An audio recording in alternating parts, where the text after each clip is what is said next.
أعوذ بالله من الشيطان الرجيم. بسم الله الرحمن الرحيم.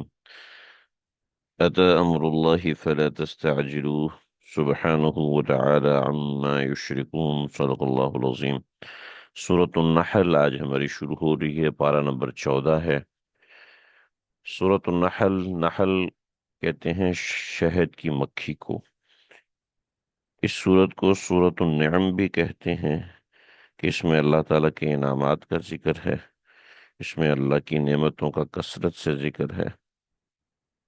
تو سورۃ النعم بھی ہے اور سورۃ النحل بھی ہے۔ نحل شہد کی مکھی کو کہتے ہیں کہ دلائل توحید کے اندر اللہ رب العزت نے شہد کی مکھی کی ایک دلیل دی ہے، اس کے حوالے سے سمجھایا ہے۔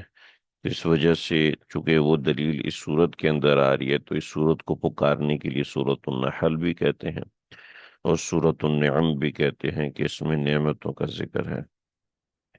128 آیات ہیں۔ اب یہ خوبصورت سا آپ کو لکھا ہوا ملتا ہے، سورۃ النحل مکیۃ وہی مئۃ وثمان وعشرون آیا، 128 آیات ہے۔ وستۃ وستۃ عشر رکوعات، رکوعاً اور 16 رکوع ہیں اس کے اندر۔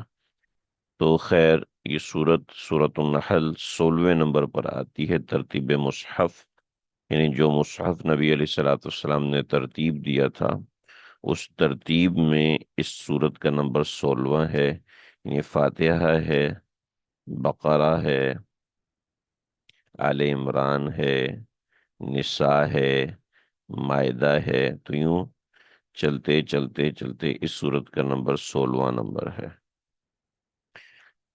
تو 16ویں نمبر سورت ہے سورۃ النحل، مگر نزولی ترتیب کے اعتبار سے یہ 70ویں نمبر پر نازل ہوئی ہے۔ اس سورہ کی ایک آیت جو ہے وہ مدینہ میں نازل ہوئی ہے، اس کے علاوہ بقیہ سب آیتیں جو ہیں وہ مکے میں نازل ہوئی ہے۔ بعض حضرات نے کہا نہیں جی، تین آیتیں چھوڑ کر باقی ساری صورتیں مکے میں نازل ہوئی ہیں۔ خلاصہ اور ترتیب اس کی ہے کہ اس سورت کے ہم 3 حصے بنائیں گے۔ پہلا حصہ خاص قسم کے دلائل ہیں، دعوے اور دلائل کے اوپر مبنی ہے۔ دوسرا حصہ بھی خاص قسم کے دلائل ہیں مگر وہ ایک اور قسم ہے ان دلائل کے علاوہ۔ اور تیسرا خاتمہ سورہ، سورت کے خاتمے کے اندر ان دلائل کا نتیجہ ذکر کیا گیا ہے۔ تو 3 حصے اس سورت کے ہیں اور تینوں حصے اپنے اپنے طور پہ ہم نے سمجھنے ہیں۔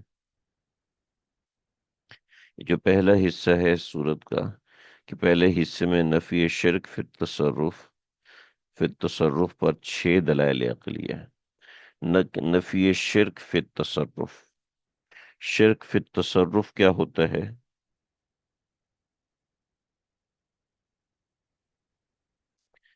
تصرفات، میرا نفع کیا ہے، میرا نقصان کیا ہے، دنیا کے معاملات کیسے چلیں گے، ان سب چیزوں کو کہتے ہیں تصرفات۔ ٹھیک ہے، ان سب چیزوں کو کہتے ہیں کہ ورکنگ سسٹم کیا ہے۔ ٹھیک ہے، جو ورکنگ سسٹم ہے اس کو تصرفات کہتے ہیں۔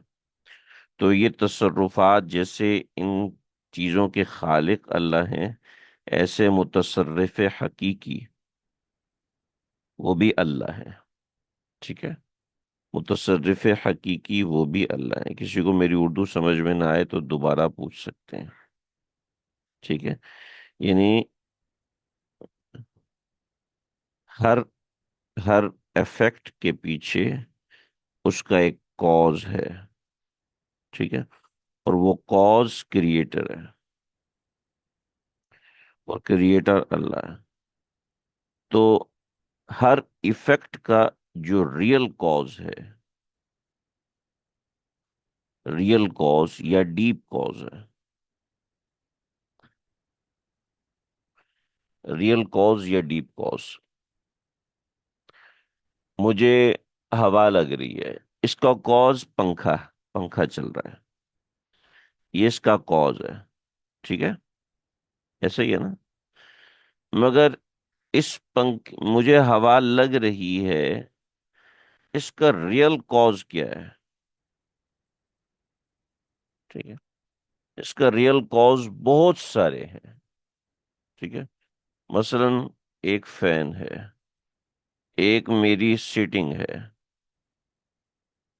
ٹھیک ہے، ایک لائٹ کا موجود ہونا ہے، ٹھیک ہے، صحیح ہے، ایک پنکھے کے اندر آئلنگ ہے، ٹھیک ہے، اس کو آپ گنتے چلے جائیں، گنتے چلے جائیں تو بہت سارے کاز ہیں، مگر اس کاز کا جو مین کاز ہے وہ کچھ اور ہے، یعنی آپ چلتے چلے جائیں گے تو کائنات کی ابتدا جا کے آپ کو نظر آنا شروع ہو جائے گی، تو سب کے پیچھے جو ریئل کاز ہے وہ اللہ کی ذات ہے، وہ کریٹر ہے، سمجھ رہے ہیں جی؟ تو تو ریئل کاز کے اندر اللہ کے سوا کوئی بھی نہیں ہے، جو ریئل کاز ہے، جو بیسک کاز ہے، جو بیسک کاز ہے، اس کاز کے اندر اللہ کے سوا کوئی بھی نہیں ہے، جو ہم نے پیچھے فائن ٹیوننگ آرگومنٹ پڑھا تھا، اور اسی فائن ٹیوننگ آرگومنٹ ہم نے غالباً ایک دو صورت پہلے پڑھا تھا، اس اسی طریقے سے کازمولوجی، کازمولوجیکل ایویڈنس ہوتا ہے، تو ہر چیز کے پیچھے جو کاز ہوتا ہے وہ کاز ہے، وہ اس کاز میں اللہ کے علاوہ کوئی بھی نہیں ہے، اللہ ہی اصل کاز ہے۔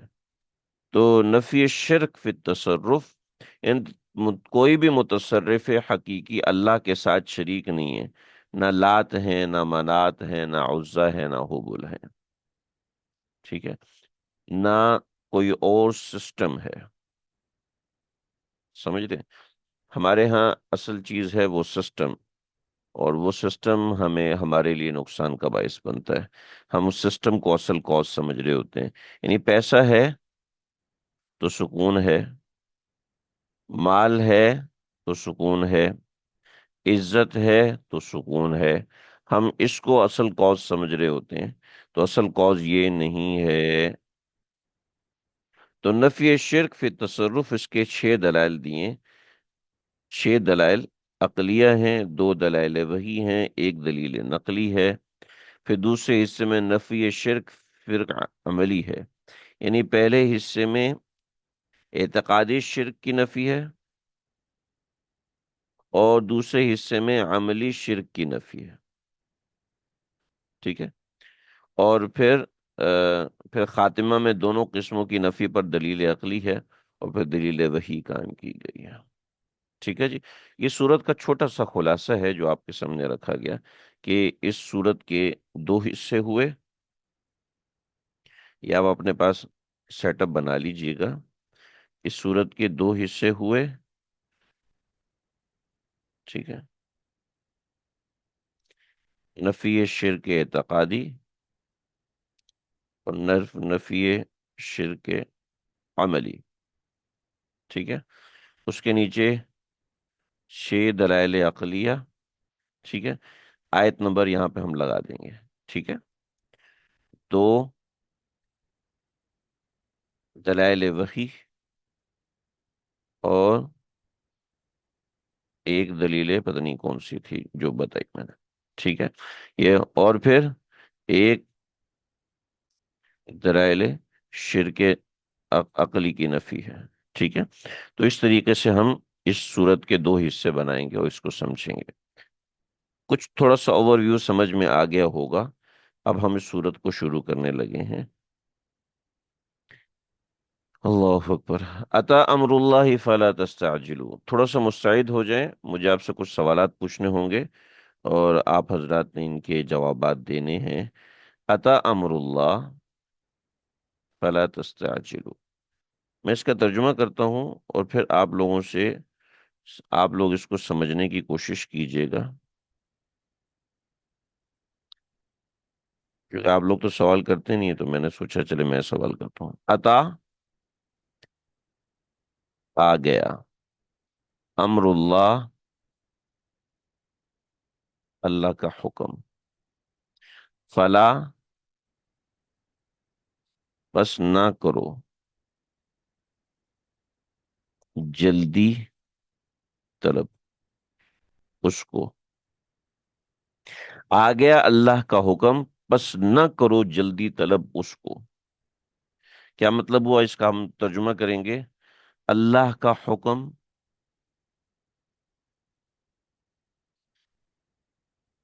آ گیا ہے، بس اس کو طلب کرنے میں جلدی نہ کرو. یوں ہم ترجمہ بناتے ہیں. ٹھیک ہے. کل آپ لوگوں نے ماشاءاللہ بہت اچھا ترجمہ بنایا تھا، اور اس ترجمے کے اندر بہت ساری چیزیں ہم لوگوں نے سمجھی تھی، الحمدللہ فائدہ ہوا تھا.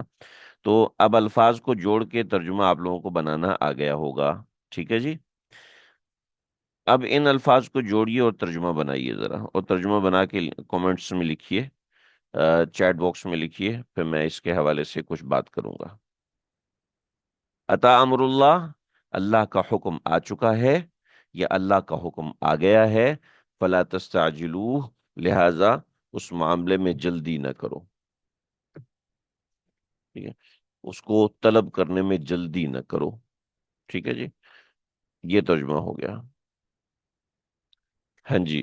آپ لوگ اس کا ترجمہ بنائیے، کچھ حصہ میں نے بنایا ہے. اب ان الفاظ کا ترجمہ آپ اپنے الفاظ میں بنائیے، پھر مجھے آپ سے ایک سوال کرنا ہے. ابھی کوئی لکھ نہیں رہا ہے. عطا امر اللہ.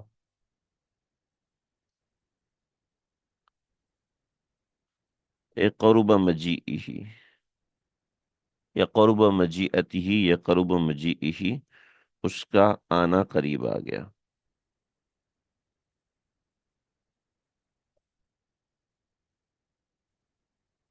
اللہ کا حکم آ گیا ہے، عذاب قیامت، عذاب یا قیامت، لہذا جلدی نہ کرو ہم اس کو مانگنے میں. ماشاءاللہ بہت اچھا.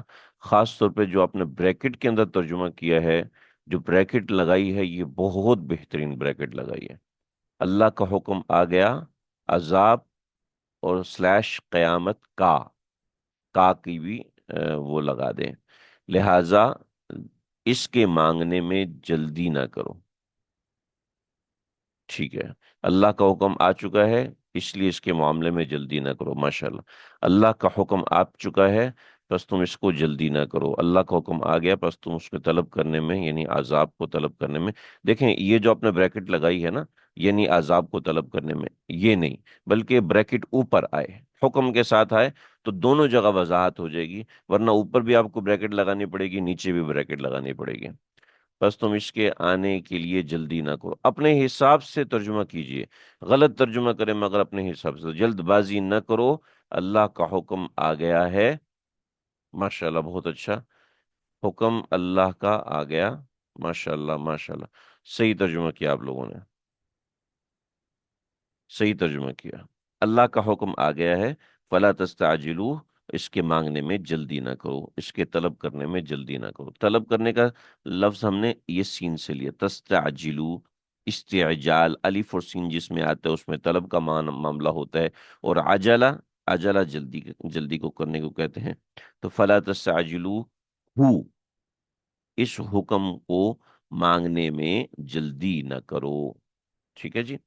چلیں جی. بات سمجھ میں آ گئی جی. ترجمہ سمجھ میں آ گیا. اب دیکھیے تھوڑا سا معاملہ ہے. اللہ کا حکم آ گیا.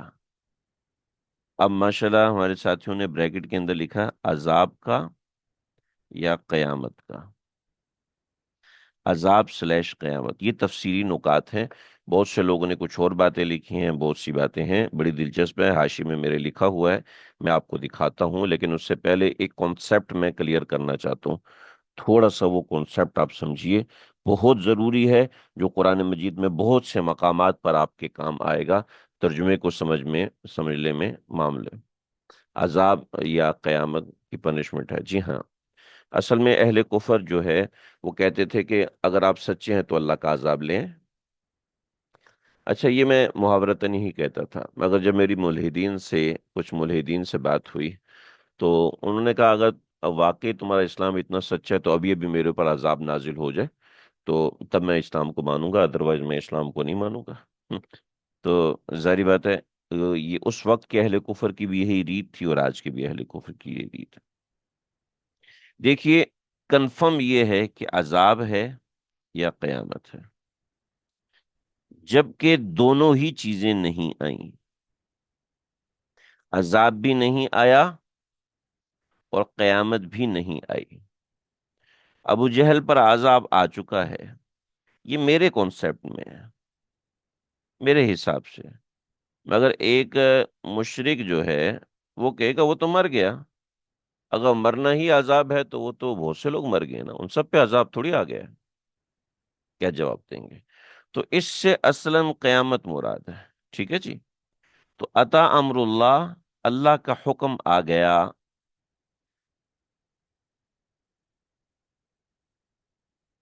اللہ کا حکم آ گیا،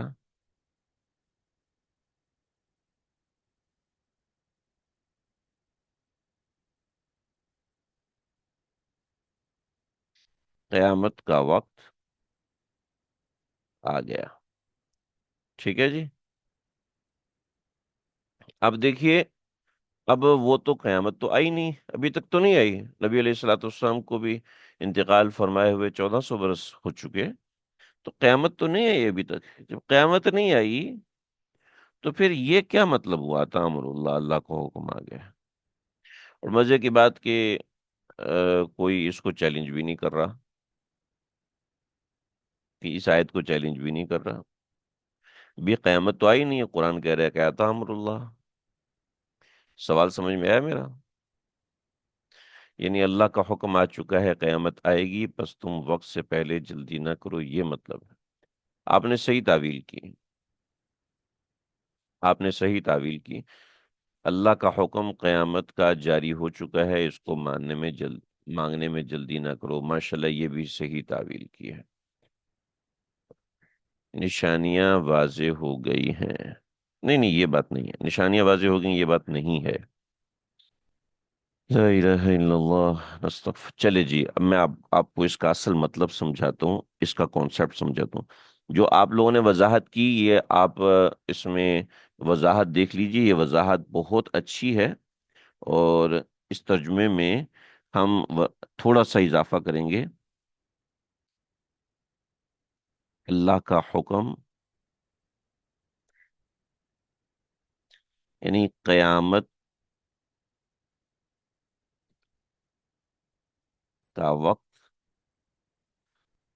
قریب آ گیا۔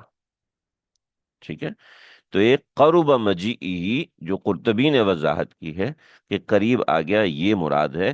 تفسیری مطلب اس کا یہ ہے، مگر اس کا کانسیپٹ کیا ہے؟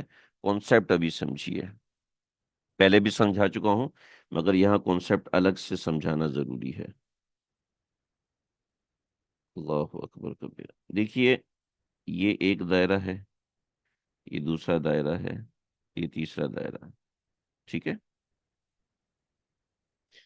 ایک چونٹی ہے جو چل رہی ہے اور یہاں پہ چل رہی ہے، اس دائرے میں چل رہی ہے، اور اس کی ڈائریکشن یہ ہے۔ ٹھیک ہے، اور یہاں سے چلتی ہوئی آ رہی ہے۔ ٹھیک، 10 بجے وہ یہاں پر تھی، ٹھیک، 11 بجے وہ یہاں پر ہے، 12 بجے وہ یہاں پہنچے گی۔ ٹھیک، مجھے بتائیے، آپ اپنی موبائل اسکرین پر یا کمپیوٹر اسکرین پر اس کو دیکھ رہے ہیں، چونٹی کے لیے یہ ہے پاسٹ، ٹھیک ہے، یہ ہے پریزنٹ، اور یہ ہے فیوچر، مگر آپ کے لیے یہ کیا ہے؟ یہ تینوں دائرے آپ کے لیے کیا ہیں؟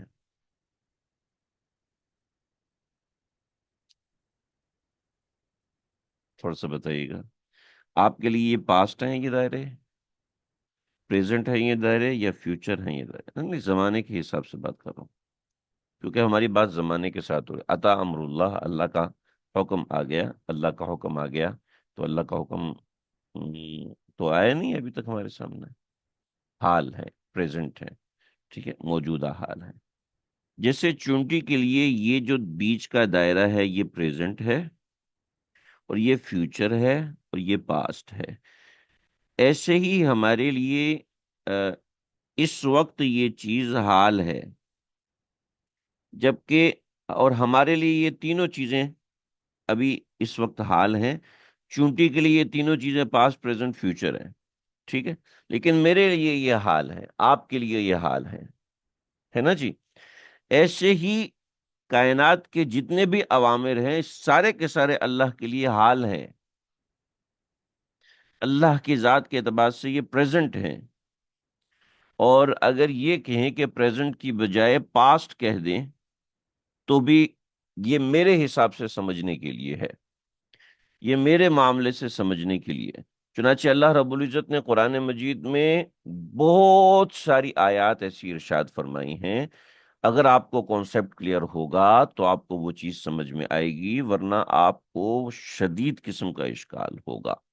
بہت ساری آیات ہیں جس میں اللہ رب العزت نے اس نوعیت کے معاملات بیان فرمائے ہیں۔ ایک آیت میں نے حاشیے میں دی ہوئی ہے، اس کو ہم معذرت کے ساتھ قرطبی کی وضاحت کے ساتھ سمجھتے ہیں انشاءاللہ۔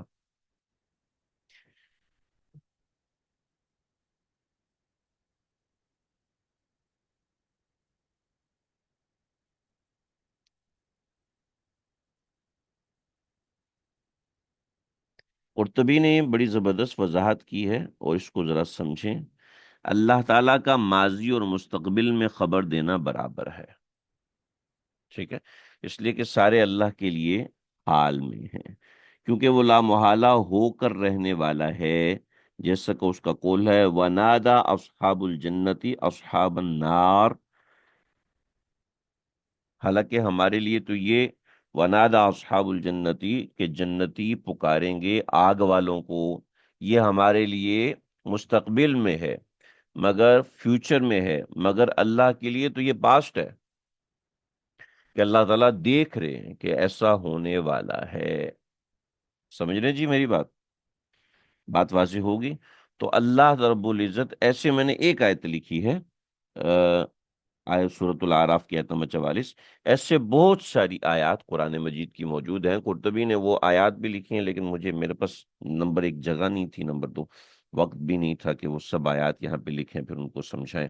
تو اللہ رب العزت قرآن مجید میں جو صیغہ ماضی استعمال کرتے ہیں بہت سے مقامات پر، وہ جو ہے وہ مستقبل ہے، بطور ہمارے لیے مستقبل ہے۔ بطور مثال فَأَمَّا مَنْ أُوتِيَ كِتَابَهُ بِيَمِينِهِ، جس کو دیا گیا نامہ اعمال الٹے ہاتھ میں، جس کو دیا گیا نامہ اعمال سیدھے ہاتھ میں، دیا گیا لفظی ترجمہ کریں گی تو دیا گیا، جبکہ میں اپنے حصہ لفظ کہہ رہے کہ دیا گیا، جبکہ اس کا ترجمہ ہے دیا جائے گا، لفظی ترجمہ پاسٹ کا ہے۔ فَأَمَّا مَنْ أُوتِيَ، اوتیا صیغہ ماضی کا ہے، پاسٹ کا صیغہ ہے، ٹھیک ہے، وہ صیغہ پاسٹ کا ہے، ماشاءاللہ، چلیں شکر الحمدللہ بھی سمجھ میں آ گئی۔ تو وہ صیغہ پاسٹ ہے، مگر ہم اس کا ترجمہ فیوچر کا کرتے ہیں، اس لیے کہ وہ اللہ کے اعتبار سے پاسٹ ہے، ہمارے اعتبار سے فیوچر ہے۔ چونٹی اور انسان کی تو پھر بھی کوئی مناسبت ہے کہ 1/10 کروڑ نسبت 1، ٹھیک ہے، چونٹی اور انسان کی یہ نسبت ہے۔ میری اور اللہ کی تو 10 کروڑ، 10 ارب، 10 کھرب، میں اکیلا کیا پوری دنیا کو ملا لیا جائے تو اللہ کے سامنے اتنی بھی حیثیت نہیں ہے۔ جیسا کہ حدیث میں آتا ہے، نبی علیہ السلام نے فرمایا کہ تمام انسان اللہ کے سامنے ایسے ہیں جیسے پلیٹ میں رکھے ہوئے مکئی کے دانے، پلیٹ میں رکھے ہوئے گندم کے دانے، کہ وہ اللہ کے سامنے بالکل ایسے ہیں۔ تو جیسے کہ نا دنیا اللہ کی مٹھی میں ہے، تو وہ اسی حدیث کو سے تھوڑا سا مفہوم لیا ہوا ہے۔ تو اللہ کے لیے ماضی، حال، مستقبل، تو یعنی عطا امر اللہ، اللہ کا حکم آ پہنچا، یعنی مستقبل میں ہونا پکا ہے، ٹھن گیا، ہو گیا، ٹھیک ہے۔ یعنی ہر زمانہ اللہ کے سامنے، بالکل آپ صحیح سمجھیں. چلیں جی آیت کو تھوڑا سا سمجھیں. اے منکرو، ہم اب اس ترجمے کو تھوڑا سا مزید امپرووائز کریں گے اور سمجھیں گے. ہم ترجمے میں کہیں گے عطا امر اللہ، اے منکرو. یہ ہم شروع میں بریکٹ لگائیں گے، اے منکرو، اللہ کا حکم یعنی قیامت کا وقوع قریب آ چکا ہے. ٹھیک ہے، اللہ کا حکم یعنی اے منکرو، کبھی ہم اضافہ کریں گے گراف کے، سوری بریکٹ کے اندر. ٹھیک ہے.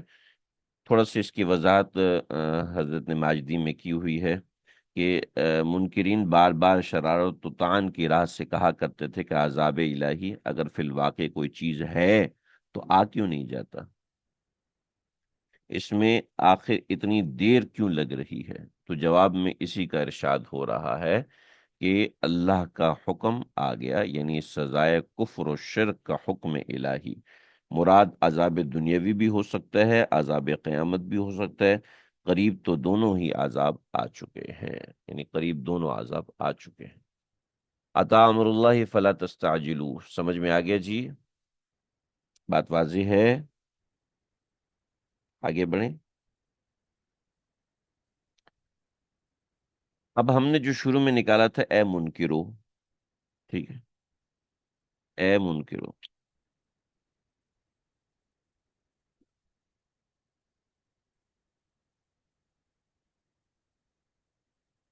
اے منکرو شروع میں ہم نے نکالا تھا.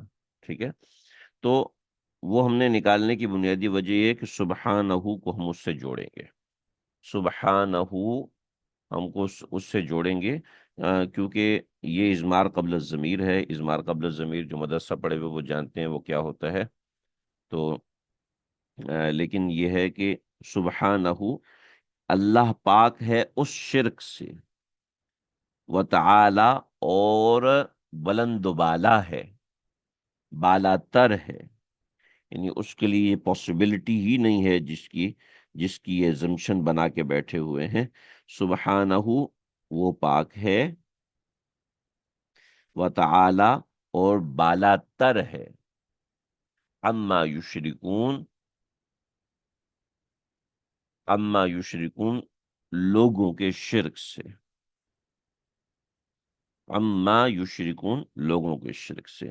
سبحانہ وہ پاک ہے، وتعالی اور بلند و بالا ہے، اما یشرکون لوگوں کے شرک سے، لوگوں کے شرک سے وہ بلند و بالا ہے. ایک منٹ رکیں.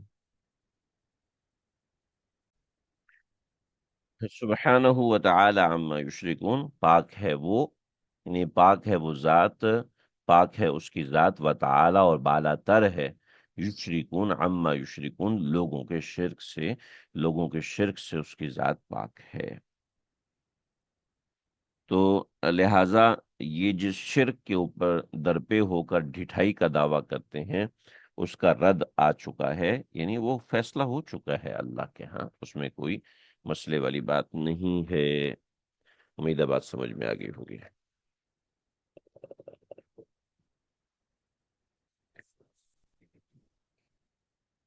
اس کو ایک چھوٹی سی سینیریو سے ہم سمجھتے ہیں. الحمدللہ آج جو ایران اور امریکہ کی وار بند ہو گئی ایک دو ہفتوں کے لیے، لیکن اس سے ہم نے تھوڑا سا سمجھنا ہے. پتہ نہیں مئی کے مہینے میں، مئی 2025 میں پاکستان انڈیا کی جنگ ہوئی ہے نا جی. رات 3 بجے ڈونلڈ ٹرمپ کا ٹویٹ آتا ہے کہ سیز فائر ہو گیا ہے نا جی. سیز فائر ہو گیا ڈونلڈ ٹرمپ کا آتا ہے. ٹھیک ہے. صبح 5 بجے انڈیا کہتا ہے ہم جی سیز فائر کا اعلان کرتے ہیں. اس کے ساتھ پاکستان اعلان کرتا ہے کہ ہم سیز فائر کا اعلان کرتے ہیں. ٹھیک ہے جی. یہ جو ڈونلڈ ٹرمپ نے رات 3 بجے حکم دیا، ٹویٹ کیا، اس کا مطلب یہ ہے کہ رات 1 بجے فیصلہ ہو گیا تھا بعد کے ذرائع نے بتایا کہ رات 1 بجے فیصلہ ہو گیا تھا، سیز فائر انڈیا نے 5 بجے کیا، ڈونلڈ ٹرمپ نے اس کا اناؤنس جو ہے وہ پہلے کر دیا، یعنی کام ہوا نہیں مگر اناؤنسمنٹ پہلے کر دی کہ ہو گیا ہے، اناؤنسمنٹ کر دی کہ ہو گئے، یعنی اس کو پتا ہے کہ اب یہ اس معاہدے سے پیچھے نہیں ہٹ سکتے۔ یہ ایک چھوٹی سی پاور ہے جو کہہ رہی ہے کہ سیز فائر ہو گیا، آفیشل ملک نے اعلان ہی نہیں کیا، یعنی جو مبتلا بھی ہے اس نے تو اعلان کیا نہیں، اور دوسرا بندہ کھڑے ہو کے اعلان کر رہا ہے، ٹھیک ہے، اس کو اپنی پاور کا پتہ ہے، وہ اپنی پاور کو جانتا ہے کہ چونکہ میری پاور تو ایک طرف رہے گی نا، اپنے کمٹمنٹ کا اس کو پتہ ہے، تو اس نے کہا سیز فائر ہو گیا، اور ملک جو ہے وہ 4 گھنٹے کے بعد اعلان کر رہا ہے، 2 گھنٹے کے بعد اعلان کر رہا ہے۔ تو ایک چھوٹی سی چیز ہے، ایک چھوٹی سی طاقت ہے، وہ اپنی طاقت پر اس کو اتنا یقین ہے کہ وہ کہہ رہا ہے کہ ایسا ہی ہونا ہے، وہ اس کو پاسٹ کے سیغے میں ذکر کر رہا ہے۔ اللہ رب العزت کو تو اس چیز کو اپنی آنکھوں سے خود دیکھ رہے ہیں، اب اپنی آنکھوں سے کا لفظ غلط ہے، اللہ کی ذات اس کو دیکھ رہی ہے، کیسے دیکھ رہی ہے وہ اس کی شان کے مطابق ہے۔ تو اتا امر اللہ فلا تستعجلوا، اللہ کی طاقت ایسی ہے، ٹھیک ہے جی، بات سمجھ میں آ گئی؟ لا الہ الا اللہ۔ اب اللہ رب العزت کا یہ دعویٰ ہے کہ سبحانہ و تعالی، سبحانہ و تعالی، یہ دعویٰ توحید ہے، اور یعنی اللہ رب العزت ان تمام قسم کے شرک سے پاک ہیں، عما یشرکون، اس تمام قسم کے شرک سے پاک ہیں، یہ اس کا دعویٰ ہے۔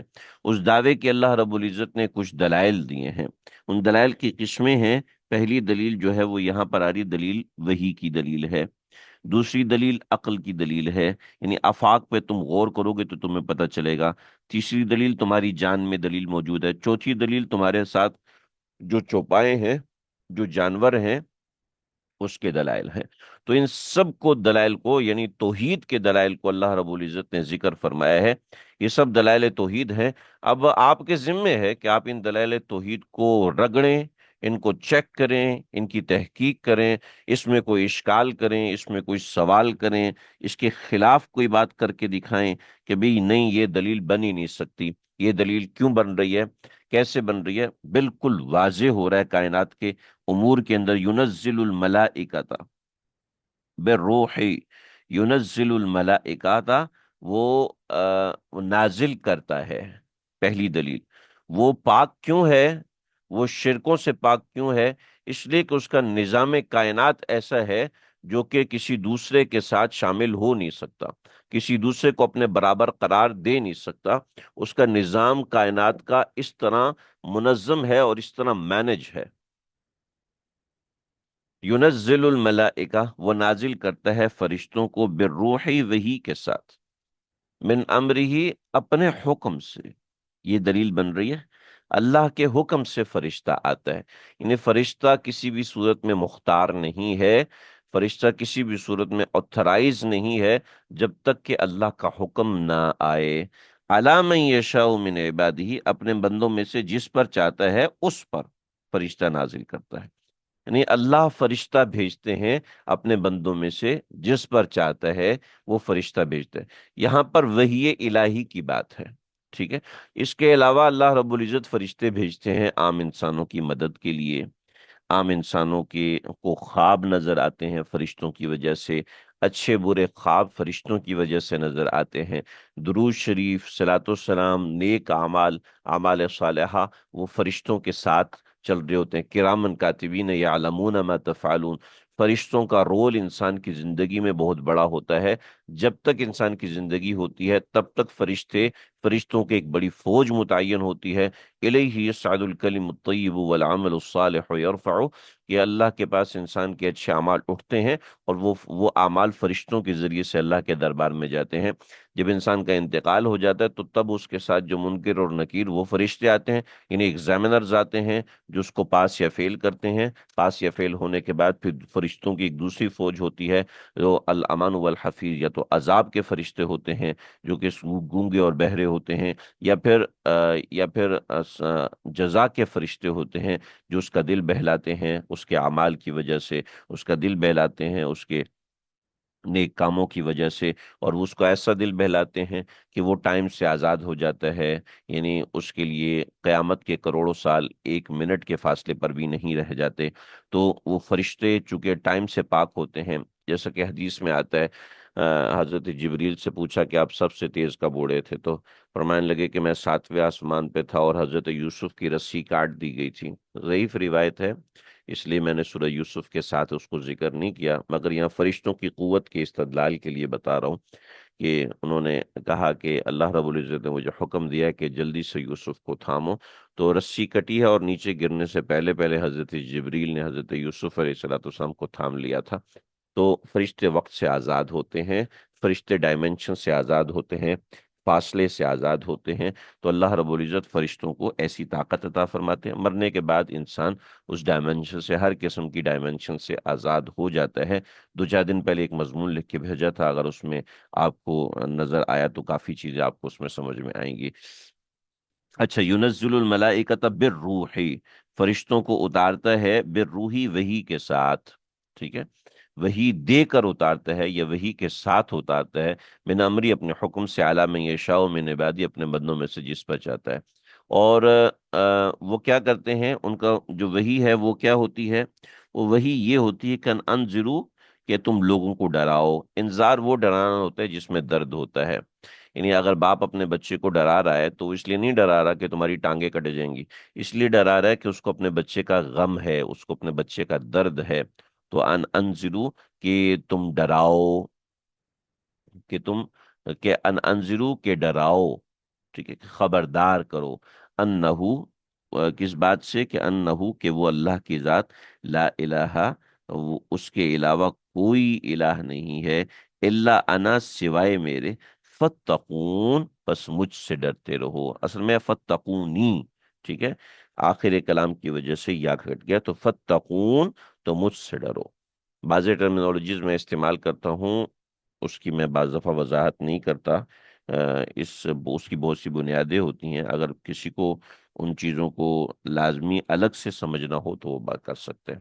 یہاں روح کو وحی کے طور پر آیا ہے، جبکہ باقی جگہوں پر مختلف معنوں میں آتا ہے۔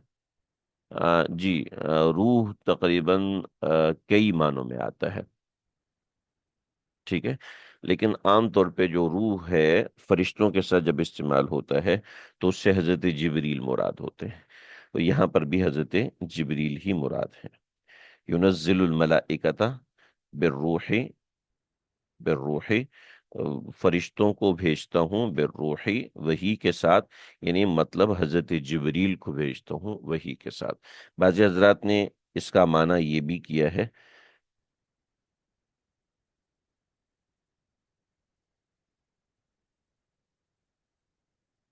ینزل الملائکۃ، فرشتوں کو بھیجتا ہوں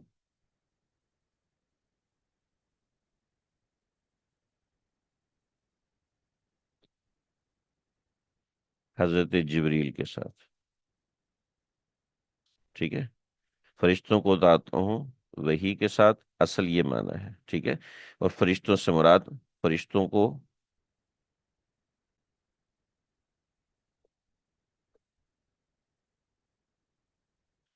ٹھیک ہے، فرشتوں کو اتارتا ہوں، یعنی درمیان میں بریکٹ میں لکھیں حضرت جبریل کو اتارتا ہوں، تاکہ تفسیری معنی ساتھ آ جائے۔ تو روح سے مراد عام طور پر وہی ہوتا ہے، مگر روح سے مراد کئی دفعہ حضرت جبریل ہوتے ہیں۔ تنزل الملائکۃ، تنزل الملائکۃ والروح فیہا بإذنہ، بإذن ربہم، سورۃ القدر کے اندر جو ہم نے سنا ہے، پڑھا ہے۔ تو عام طور پہ روح مراد ہوتی ہے، مگر یہاں پر وہی مراد ہے، لا الہ الا انا فاتقون، کہ مجھ سے ڈرو۔ یہ دلیل وحی ہے، یعنی وحی کو بطور دلیل اللہ رب العزت نے بیان کیا۔ یہ سب سے پہلی دلیل ہے کہ وحی اللہ کے علاوہ کوئی اتار نہیں سکتا، ممکن ہی نہیں ہے کہ اللہ کے علاوہ کوئی وحی کو اتارے، ممکن ہی نہیں ہے اللہ کے علاوہ کوئی وحی کو نازل کرے۔ یہ پہلی دلیل ہو گئی، ٹھیک ہے جی۔ دوسری دلیل، یہ سمجھ میں آ رہا ہے؟ ہمارے بہت سے ساتھی آج نئے ہیں، تو آپ لوگوں کو سمجھ میں آ رہی ہے بات؟ دوسری دلیل، آفاق پر غور کیجئے، آفاق پر، یعنی نظام کائنات کے اوپر، تخلیق کائنات کے اوپر، نظام کائنات میں تخلیق کائنات کے اوپر غور کیجئے۔ خلق السماوات والارض بالحق، بنایا ہے، پیدا کیا ہے آسمانوں کو اور زمین کو بالحق، ٹھیک ٹھیک پیدا کیا، صحیح سلامت پیدا کیا، اپنے حساب سے پیدا کیا، اپنی ترتیب سے پیدا کیا، ایک سلیقے اور طریقے سے پیدا کیا۔ آسمانوں کو پیدا کرنے کا اپنا سلیقہ ہے، اور زمین کو پیدا کرنے کا اپنا سلیقہ ہے کہ زمین کو کس لحاظ سے بچھانا ہے، کہیں نرم، کہیں سخت، کہیں پانی والا، کہیں تیل والا، کہیں گیس والا، کہیں کہیں کیا اور کہیں کیا۔ تو خلق السماوات والارض، کہ پیدا کیا ہے آسمانوں کو اور زمین کو بالحق، ٹھیک ٹھیک پیدا کیا ہے، یعنی صحیح پیدا کیا ہے۔ ٹھیک ہے، بعض حضرات نے اس کا ایک اور ترجمہ کیا ہے جو کہ میرے حساب سے بہت اچھا ترجمہ ہے۔ خلق السماوات والارض، نے خلق السماوات والارض، یہ پیدا کیا ہے آسمانوں اور زمینوں کو بالحق کی حکمت کے ساتھ۔ ٹھیک ہے،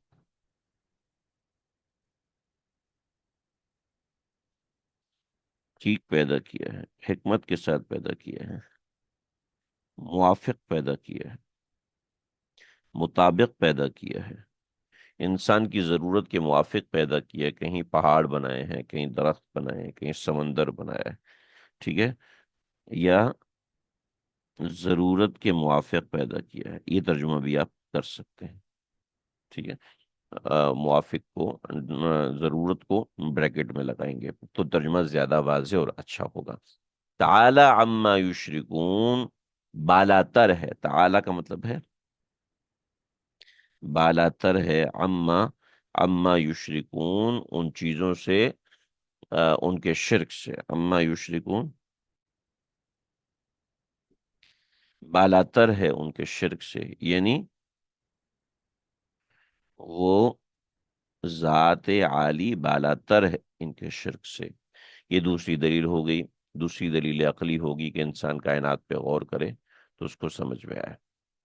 نمبر 3، خلق الانسان من نطفت فاذا هو خصیم مبین، کائنات کی دلیل ہو گئی جی، نمبر 2 ہو گئی۔ ٹھیک ہے، نمبر 3، اپنی جان پہ غور کر لو بھائی، اپنی جان پہ غور کر لو، تمہیں کائنات کی حقیقت سمجھ میں آنا شروع ہو جائے گی۔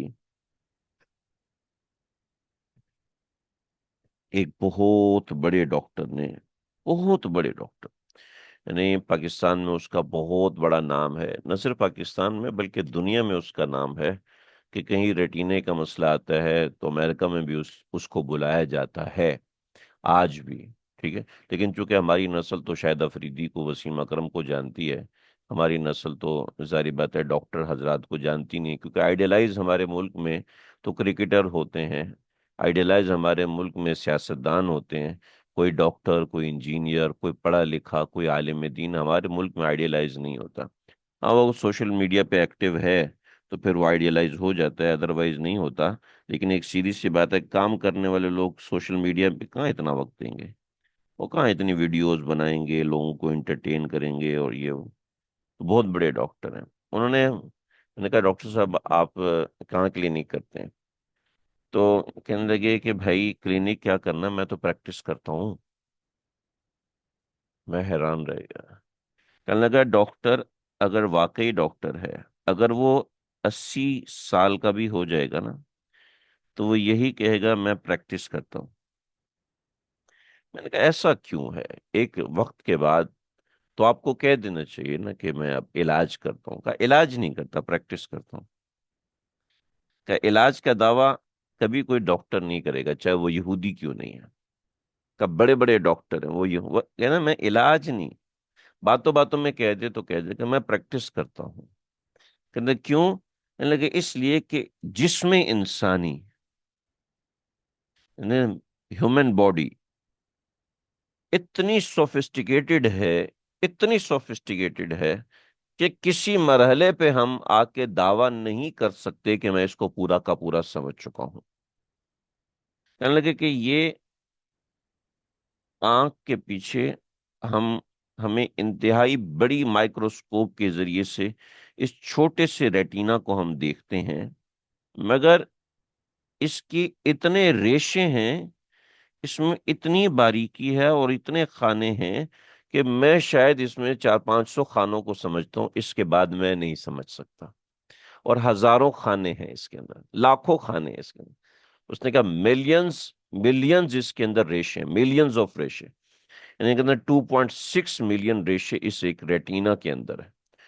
اور مجھے تو ساری اوپر اوپر سے گزر رہی تھی، اردو اس کو بولنے نہیں آتی تھی، پوری انگریزی میں سمجھ نہیں پا رہا تھا کیوں۔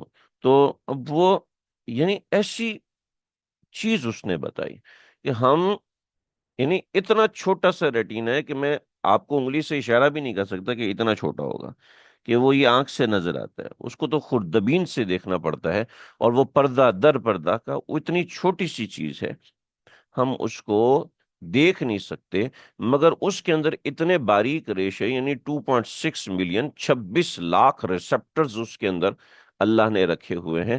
اور یہ لاکھوں ریسپٹرز جو کام کر رہے ہیں، کہ ان میں سے ہم 400-500 کو سمجھ سکتے ہیں، اللہ نے ہماری روٹی باندھی ہوئی ہے اس کے ساتھ، اور دنیا کہتی ہے بہت بڑا ڈاکٹر ہے، دنیا کہتی ہے یہ ہے وہ ہے، ہمیں پتہ ہے کہ ہم کتنے بڑے جاہل ہیں۔ تو لیکن جو پڑھے لکھے لوگ ہیں وہ یہی بات کرتے ہیں۔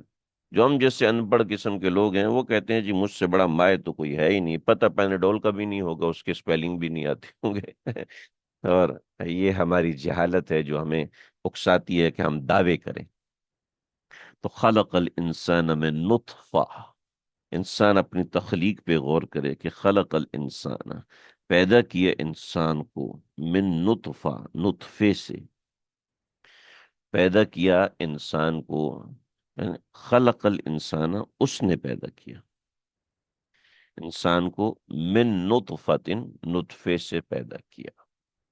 ایک ایک یعنی 10 لاکھ نطفے کے اندر کروموسومز ہوتے ہیں، سپرمز ہوتے ہیں، جن کا آپس میں زائگوڈ بنتا ہے، اور پھر جا کے انسان کی تخلیق، یعنی 10 لاکھ میں سے ایک سپرم جو ہے وہ زائگوٹ سے مکس اینڈ میچ ہوتا ہے، اور پھر اس سے اولاد ہوتی ہے، زیادہ سے زیادہ 2، اور آج تک ریکارڈ 6 کا ہے، 6 بچے ایک ساتھ ہوئے۔ ریکارڈ 6 کا ہے یا 9 کا ریکارڈ ہے کہ ایک ساتھ 9 بچے جو ہے وہ ایک عورت نے جنم دیے۔ تو خلق الانسان من نطفہ، کہ اس نے بنایا انسان کو نطفے سے، فیضا ہوا خصیم مبین۔ اللہ اکبر۔ پھر یکایک وہی انسان کھلم کھلا جھگڑالو بن گیا، فیضا ہوا، پھر یکایک ایسا کیا ہوا، ایسا ہوا کہ خصیم، کہ وہ جھگڑالو بن گیا، مبین، کھلم کھلا۔ پھر وہ کھلم کھلا جھگڑالو بن گیا، یعنی اس کو پتہ ہی نہیں ہے کہ میری ذات کتنی بدبودار تھی، کتنی بے حساب چھوٹی تھی، کتنی زیادہ باریک تھی میری ذات، کہ جو ناقابل فہم تھی، مگر اس ایک ڈاٹ نے، اس ایک ڈاٹ کے اندر، اس ایک ڈاٹ کے اندر اللہ نے دل ڈالا، دماغ ڈالا، گردے ڈالے، پھیپھڑے ڈالے، خون کا نظام، نروس سسٹم، دماغ، شریانیں، پھر ان سب کے بعد اس میں عقل ڈالی، کانشیسنس ڈالا، پھر اس میں حلال حرام کی فکر پیدا کی۔ یہ سب چیز، یہ نظر نہیں آتا کہ اتنا بڑا خالق ہے۔ یہ ڈاکٹر، سائنسدان وغیرہ اگر کافر ہوں تو یہ اللہ کو بہت جلد جان جائیں، لیکن یہ لوگ کیوں نہیں مانتے؟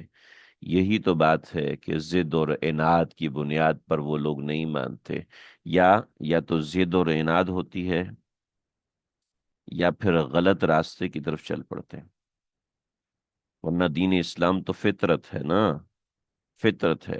کوئی بھی بتا دے کہ ایک چھوٹے سے سپرم سے اتنا بڑا انسان جو بن رہا ہے، اتنا بڑا ہاتھی بن رہا ہے، اتنی بڑی بھینس بن رہی ہے، اتنی بڑی دنیا چل رہی ہے، کیسے چل رہی ہے، کس طرح یہ معاملہ چل رہا ہے، یہ بالکل واضح ہے۔ اللہ اکبر، اللہ اکبر۔ یہاں تھوڑی سی میں نے وضاحت کی ہوئی ہے، اس وضاحت کو آپ دیکھ لیجئے گا، اس سے انشاءاللہ چیزیں سمجھ میں آ جائے گی۔ آگے جانوروں کے بارے میں کچھ چیزیں ہیں کہ انسان کو اللہ رب العزت نے جو پیدا فرمایا، اس کی میں چھوٹی سی ایک چیز کہ سب سے پہلے نطفہ ہوتا ہے، اور یہ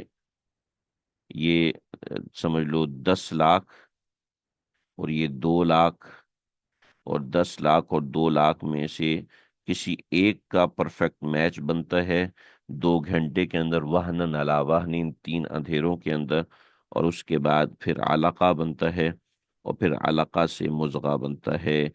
انڈے میں بھی یہ ہو رہا ہے، گائے گائے کے پیٹ میں یہ ہو رہا ہے، بکری کے پیٹ میں یہ ہو رہا ہے، کروڑوں خربوں اربوں جانوروں کے پیٹ میں یہ ہو رہا ہے، کروڑوں اربوں خربوں انڈوں کے اندر یہ ہو رہا ہے، ایک وقت میں کروڑوں جگہوں پر، اربوں خربوں جگہوں پر اللہ رب العزت اس کو کر رہے ہیں، اور پرفیکٹلی کر رہے ہیں، پرفیکٹلی کر رہے ہیں جی۔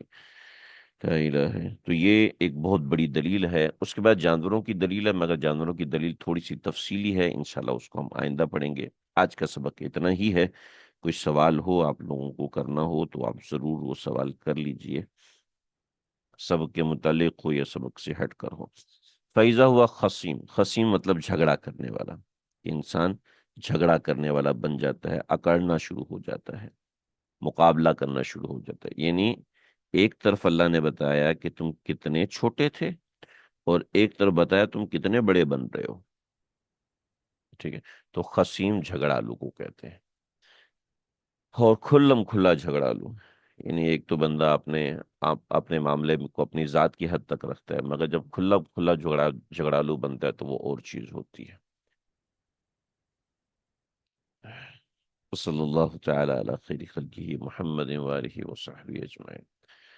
جی، بالحق کا مطلب حق کے ساتھ ہو سکتا ہے، جی ہاں، حق کے ساتھ ہو سکتا ہے، لیکن میں نے اس کے مختلف چیزیں ویریٹ کر دی ہیں کہ اس کے مختلف ترجمے ہو سکتے ہیں، اور وہ مختلف ترجمے اپنی جگہ پر صحیح ہوں گے۔ حق کے ساتھ، ٹھیک ٹھیک، درست درست طریقے سے، یہ سب اس کے معنی مطالب ہو سکتے ہیں۔ آپ کو جو مطلب اس میں سوٹ کرتا ہے وہ آپ لگائیے، لگا کے پھر بتائیے گا۔ اما کے معنی کیا ہوں گے؟ اما اصل میں اما یشرکون دو جگہوں پر آیا ہے، ٹھیک ہے؟ تو اصل میں یہ ہے ان اور ما یشرکون، ٹھیک ہے؟ ان سے ما، جو، ٹھیک ہے؟ ان سے ما جو، یشرکون یہ لوگ شرک کرتے ہیں، ٹھیک ہے؟ تو یہ اصل میں اسی سے جڑا ہوا ہے، اس لیے ان ماس کا ہم الگ سے ترجمہ نہیں کر رہے، ٹھیک ہے؟ لیکن اگر کرنا چاہیں تو ہم یہ کر سکتے ہیں کہ ان چیزوں، تعالی اما یشرکون، ان چیزوں میں جن میں یہ شریک ٹھہراتے ہیں، یا شریک کرتے ہیں، ٹھیک؟ اور لیکن عمومی طور پہ اس کا ترجمہ جو ہے ان کے شرک سے،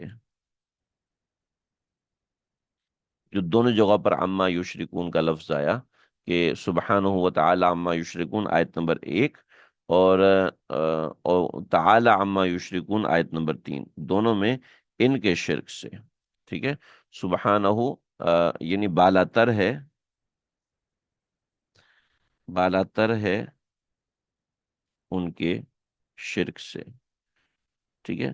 تو عما کا مطلب ہم سے کا لفظ کریں گے، ٹھیک ہے؟ بقیہ تفصیلی مطلب میں نے آپ کو بتا دیے کہ ان سے اور ماں جو، تو بعض حضرات نے جو کہا وہ بات سمجھ میں آتی ہے کہ ماں جو ہے وہ ساکت ہے ترجمے کے اعتبار سے، تو ان اما کا ترجمہ ہم صرف سے کریں گے، ٹھیک ہے؟ ہوں حضرت یہ آیات جن میں علم یجد کا یتیمن فآوا وَثِيَابَكَ فَطَهِّرْ، اس طرح کی آیات کو اللہ رب العزت نے غیر مطلوب کیوں نہیں رکھی؟ ان میں اپنے محبوب سے تھوڑی سی کمتری جھلک رہی ہے، معذرت کے ساتھ یہ سوال ہے۔ اصل میں یہ آپ کو کمتری لگ رہی ہے، ٹھیک ہے؟ عاشق اور معشوق کے اندر یہ چیزیں کمتری کی نہیں ہوتی ہیں، ٹھیک ہے؟ جب آپ اپنے کسی شاگرد کو تہذیب سکھا رہے ہوتے ہیں، کسی جاننے والے کو تہذیب سکھا رہے ہوتے ہیں، بھئی یہ تھوڑا سا اپنا موبائل کنٹرول کریں بھئی. آپ کا یہ ایکس کر کے جو بھی ہیں، ان کے موبائل میں آپ جو ہے وہ آپ کا پین چلتا جا رہا ہے، جس سے ہمارا سبق متاثر ہو رہا ہے بھئی.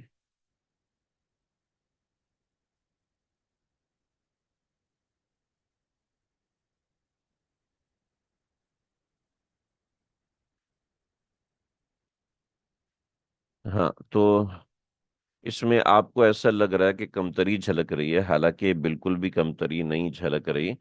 پچھلی آیات کے اندر اللہ رب العزت نے جو ذکر فرمایا کہ ان کا یضیق صدرک بما یقولون، اس کے اندر بھی اگر اس طریقے سے دیکھا جائے تو کمتری جھلکے گی، حالانکہ ایسا نہیں ہے. ٹھیک ہے.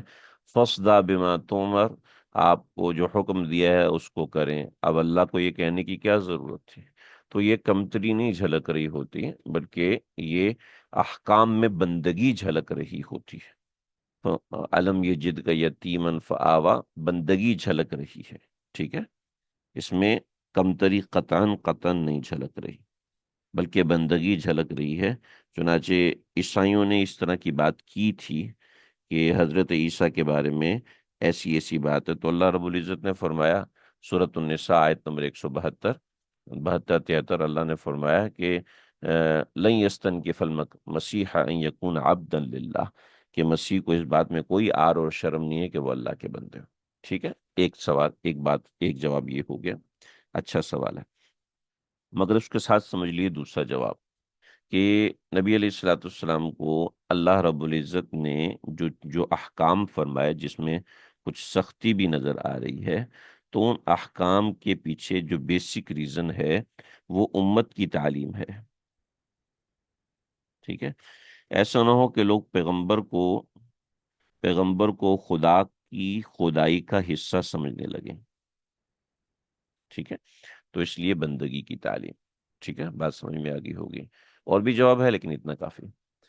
کیا یہ صورت پچھلی صورت میں بتائے گئے عذاب کو ڈیفائن کر رہی کہ کیسا ہوگا اور کب ہوگا؟ جی ہاں، بالکل ایسا ہے. ہم چونکہ ربط کے اوپر زیادہ نہیں جا رہے، ورنہ ربط کے اوپر جو معرف القرآن ہے، مولانا کاندھیلوی رحمت اللہ علیہ نے، انہوں نے یہ بات لکھی ہے جو آپ نے کہی ہے، ماشاءاللہ صحیح کہی. اللہ انا فتقون فرمایا. دو دفعہ انا اور یا دو بار کیوں فرمائے؟ اللہ انا فتقون.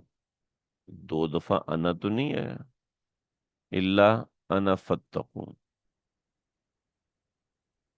دو دفعہ انا اور یا دو بار فرمایا. ٹھیک ہے. اللہ انا فتقون، انا تو ایک بار آیا ہے. ٹھیک ہے. اور فتقونی ہونا چاہیے تھا کہ مجھ ہی سے ڈرو، مجھ ہی سے ڈرو. حسر ہے، مگر چونکہ آخر کلام کی وجہ سے یا ساکت ہو گیا تو اس لیے فتقون کا لفظ آیا ہے، ورنہ اصولاً فتقونی ہے کہ انا فتقون، کہ مجھ سے ہی ڈرو.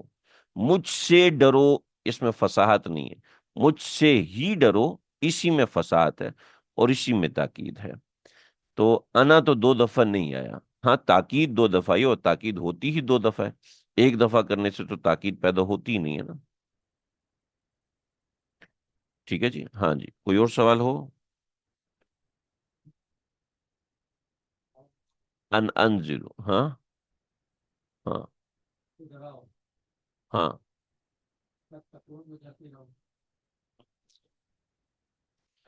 انزلو، دیکھیں، انزلو جو ہے، ہمارے یہاں فیض بھائی ہیں، ان کا سوال ہے.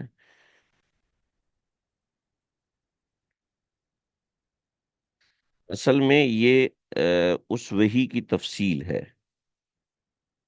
اگر آپ اس کو نہیں سمجھیں گے تو آپ پریشان رہیں گے.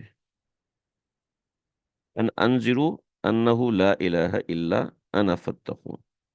انذروا، اوپر جو ینزل الملائکۃ بالروح، فرشتے جو نازل ہوتے ہیں میری وحی کے ساتھ نازل ہوتے ہیں، اور وہ وحی یہ ہوتی ہے کہ انذروا، ان کو ڈراؤ.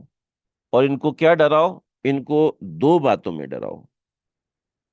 پہلی بات یہ ہے کہ انہ لا الہ الا انا، پہلی بات یہ ہے کہ معبود میرے علاوہ کوئی نہیں، ٹھیک ہے، اور معبود ہونے کا تقاضا ہے کہ دوسری بات ہو، فتقون، مجھ سے ڈرو، ٹھیک ہے۔ تو یہ دو باتوں کو سمجھایا گیا، اللہ انا، پہلی الوہیت، اور دوسرا اعمال، ٹھیک ہے۔ تو فتقونی ہونا چاہیے تھا، لیکن آخری کلام کی وجہ سے یا گر گیا۔ انذرو کا مطلب خبردار کرو، ڈراؤ، ٹھیک ہے۔ یعنی وہ وحی کی وجہ کہ میری وحی فرشتے لے کر آتے ہیں، اور وہ وحی کیا ہوتی ہے کہ ڈراؤ ان کو۔ اور ڈرانے کی تفصیل دو باتوں میں ہے، ایک نظریات کے حوالے سے اور ایک اعمال کے حوالے سے۔ نظریہ کیا ہے؟ لا الہ الا انا، اور اعمال کیا ہے؟ فتقونی، مجھ سے ڈرو، ٹھیک ہے جی، یعنی مجھ ہی سے ڈرو۔ بہت جزاک اللہ، کلاس میں کم ہو جاتے ہیں، پتہ نہیں چلتا وقت کا، الحمدللہ، ماشاء اللہ ماشاء اللہ۔ شرک سے اور عبادت کے حوالے سے، جی ہاں بالکل صحیح ہے۔ عبادت نہیں، اعمال کہہ سکتے ہیں۔ عبادت، تقوی صرف عبادت نہیں ہوتی ہے، عبادت تو ہماری تھوڑی سی دیر کے لیے ہوتی ہے، اصل تو اعمال، تقوی انسان کے معاملات میں آتا ہے، معمولات میں آتا ہے۔ کسی کو ہم نے بلا لیا، جناب ہمارا یہ کام کرنا ہے، اب اس کے پیسے نہیں دے رہے، ٹھیک ہے، اس کا کام پورا ہو گیا، اس سے محنت کر لی، اب اس کا معاملہ خراب کر رہے ہیں۔ بہن بھائیوں سے کیا تعلقات، رشتہ دار ہیں، وہ بھی فتقونی میں آتا ہے۔ شادی ہو رہی ہے، اس کے اندر کیا معاملات ہیں، فتقونی میں آتا ہے، ٹھیک ہے۔ تو عبادت کے حوالے سے نہیں، اعمال کے حوالے سے، طریق بندگی کے حوالے سے، تو فتقونی طریق بندگی ہے۔ اللہ اکبر، شرک سے اور عبادت کے حوالے سے ماشاء اللہ آپ لوگوں کے سوالات کا کنٹریبیوشن رہنا چاہیے سبق کے دوران، نہیں رہتا تو سبق پھیکا ہو جاتا ہے۔ گوشت کتنا بھی اچھا ہو، جب تک اس میں نمک مرچ نہ ہو، اس وقت تک اس میں ذائقہ اور ٹیسٹ پیدا ہونا ممکن نہیں ہوتا۔ تو یہ سوال جو ہے، وہ آپ کا سوال جو ہے وہ سبق کا ایک بہت بڑا کنٹریبیوشن، ایک تعاون ہوتا ہے، یہ ہونا چاہیے، اس سے فائدہ ہوتا ہے۔ لا الہ الا اللہ۔ ٹھیک ہے، مجھے امید ہے کہ ہمارا آج کا سبق سمجھ میں آ گیا ہوگا، کوئی اور سوال ذہن میں نہیں ہوگا، اگر ہو تو آپ لوگ کر سکتے ہیں۔ بعد میں گروپ میں بھی آپ لوگ اپنا سوال رکھ سکتے ہیں۔ آج میں نے دوسرے گروپوں، درس قرآن گروپ میں، علم دین گروپ میں بھی یہ پیغام دیا تھا کہ جو ساتھی شریک ہونا چاہیں وہ ہو سکتے ہیں۔ تو ان لوگوں کے لیے پیغام ہے کہ اگر آپ اس میں شریک ہونا چاہتے ہیں، پڑھنا چاہتے ہیں، تو ہمارا یہ سبق چلتا ہے پیر، منگل، بدھ کو، اور یہ 3 دن ہمارا سبق چلتا ہے۔ آپ لوگ اس میں چاہیں تو باقاعدہ شریک ہو سکتے ہیں، باقاعدہ اس میں شرکت کی جا سکتی ہے۔ ہاں، اس کے لیے آپ ان باکس میں رابطہ کر لیں، ہمارے ترجمہ قرآن کا گروپ ہے، اس کے اندر آپ یہ اس نوعیت کی، جیسے یہ جیسے یہ درمیان میں ایک کتاب ملی جس میں عما اور عمہ، ان دونوں کا فرق ہے، استدوارہم، اس کے حوالے سے تصویریں بنی ہوئی ہیں، اس سے چیزیں بڑی اچھی سمجھ میں آتی ہیں۔ جی، جمعرات کو بھی سبق ہوتا ہے۔ آج کا سبق یہیں تک، اچھا ہے، آج کا سبق یہیں تک ہے۔ السلام علیکم ورحمۃ اللہ وبرکاتہ۔